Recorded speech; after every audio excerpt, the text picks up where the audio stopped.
नमस्कार मित्रांनो. नमस्कार. जेवले का? बरे आहे ना? आनंदी आहेत ना? आनंदीच पाहिजेत. हे बघा आमचे मल्हार बुवा, त्यांना व्हिडिओमध्ये खूप खूप आवडते.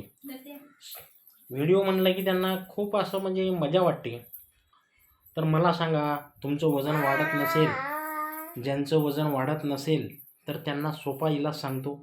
झोपताना 2 केळी, 1 कपभर दूध आणि थोडीशी खजूर खा आणि थोडंसं 5-10 मिनटं चालायला जा आणि झोपा. असं तुम्ही कंटिन्यू महिनाभर जर करत राहिले तर तुमच्या तब्येतीला म्हणजे अशक्तपणा पण दूर होईल आणि तुमची तब्येत पण सुधरेल. हा इलाज मी स्वतः केलेला आहे.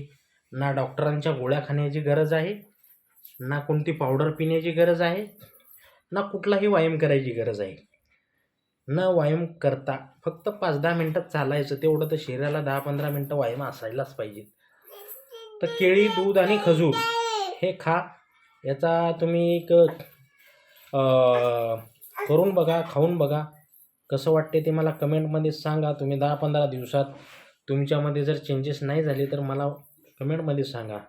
कारण हा मी स्वतः केलेला एक उपाय तुम्हाला मी सांगतो. माझी तब्येत एवढी खूप वाढली होती मित्रांनो, पण मी कमी करतोय. एवढी पण नाही वाढवायची, खूप वाढली होती. कमीत कमी 100 किलोच्या जवळ गेली ती. 95-97 पर्यंत गेलो होतो माझं वजन. मी पण वाळून कडक होतो, लोकुलडा होतो. पण मला ते मी कसं केळी मला आवडतात. केळी जेवण झाल्यानंतर मी 5-6 केळी खायचो गावी. 6-7 केळी मजेत खायचो, आरामशीर खायचो. कितीही जेवू द्या. केळी, खजूर आणि दूध हे करायचो. हे उपाय केला, तुम्हीही करा. कमेंटमध्ये सांगा. कंटिन्यू 15 दिवस, महिनाभर करा. याचा काय साईड इफेक्ट नाही, काहीही त्याचा इफेक्ट नाही. उलट शरीरासाठी चांगला उपाय आहे. अशक्तपणा दूर होईल. नमस्कार मित्रांनो. Good night. झोपा. तुमचा एकनाथ तुमच्यासाठी रोजचे नवीन व्हिडिओ तुमच्या फायद्याचे घेऊन येत राहील. फक्त चॅनलला सबस्क्राईब, लाईक करत राहा. गरिबाला सपोर्ट करत राहा. नमस्कार. Good night.